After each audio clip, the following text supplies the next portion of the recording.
Part 2 of renovating a vintage horizontal twin-cylinder model steam engine shows me with a suitable receptacle to take all the parts I'm about to take off the engine. With some of these older engines, the parts are non-standard, you can't just buy them off the shelf, so it's really important to have a container so none of them will get lost. This engine is a little bit unusual in as much as it does not have separate cylinder covers. Instead, there is a brass plate that serves as the cylinder covers for both cylinders. And here you see me removing all the small bolts from the cylinder covers, being very careful not to drop any on the floor. I'm using a socket on the end of a screwdriver handle, but occasionally, if the bolts are tight, I just ease them with a spanner. You do learn after a while to have a special touch like a midwife when working on engines like this. These bolts are very easy to shear off. As the cylinder cover came loose, it became apparent that some of the bolts in the cladding were attached to the cylinder cover, so I removed these and then the cylinder cover came away very easily. I would always discard the gasket material and make new ones before reassembly. Well, here's a bit of good news. There are two holes positioned in the piston to allow a pair of circlip pliers to be used to withdraw the piston from the rod.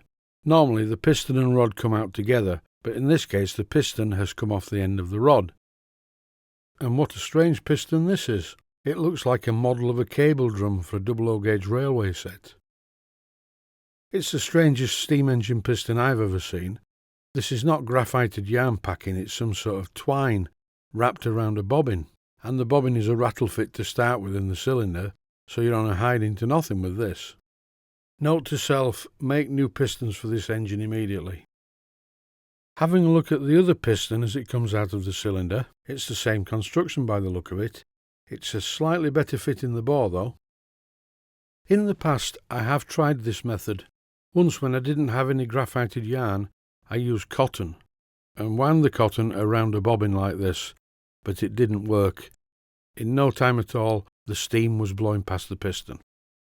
Having a quick look in the cylinder bores using my small torch, I see that the bores are in quite good condition, apart from a hole right in the centre at the top of each of the cylinders. These are 1-inch bore cylinders and they're quite accurately bored to 1 inch, so that's a good thing. A 1-inch O-ring fits both of them perfectly, and I have some pieces of brass this size which will be perfect for making new pistons. As the rebuild continues, I'll think of the best way of getting out of this problem with the hole in the top of the cylinder. One idea would be to machine the pistons from a solid piece of phosphor bronze, to be a nice snug fit in the bore. That way the piston fit would not be quite as dependent on the packings. And talking about packings, here is one of the pistons. I'm about to remove the packings by cutting across it with a knife, and then pull it all off in one lump. Well, hopefully. It's very strange stuff this. It's sort of like cotton, but not cotton. I don't know what it is. It looks a little bit like a load of very coarse pubic hair on the bench, but it's not. Maybe someone out there can enlighten me as to what this stuff is, because I've never seen it before. In this clip, I'm removing the piston rod from the crosshead. It's the one where the piston head came away from the rod as I removed it. If you remember at the beginning, when I was running the engine, this side was quieter than the other side and not as powerful. And when you see what a rattle fit this piston is in the bore, it's hardly surprising. But with a pair of new pistons with proper packings and attention to the holes in the cylinders, this engine is going to be a very good runner. The twin flywheel arrangements on this engine are very strange. Each end of the crankshaft has a thread on it, and the flywheel simply screws onto the thread. And once the flywheel's up against the stop, you just screw on the pulley, which acts as a lock nut. Now, I'm not really thrilled about this. The only thing really holding this together is the direction of rotation. Luckily, it doesn't have reverse, but the flywheel is not a tight fit on the actual thread. So I may have to use some Loctite products when I put this back together. More about this later. Often when I'm rebuilding these old steam engines, I can see evidence of 1, 2 and sometimes 3 people's workmanship on them.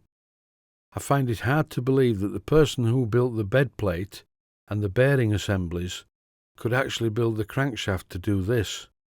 It really is wobbly, is this flywheel. Although when the flywheel itself is hard up against the register on the crankshaft and the lock nut wheel is in place, it does not appear to have much run out. I've seen far worse on other engines. With the flywheels safely removed, it's time to unbolt the engine from the wooden base, and once this is done, I can then get on with stripping the engine without damaging the base. The base will need a little bit of refinishing, but not much. It's a nice old piece of mahogany. Thanks for watching, I hope you found it useful.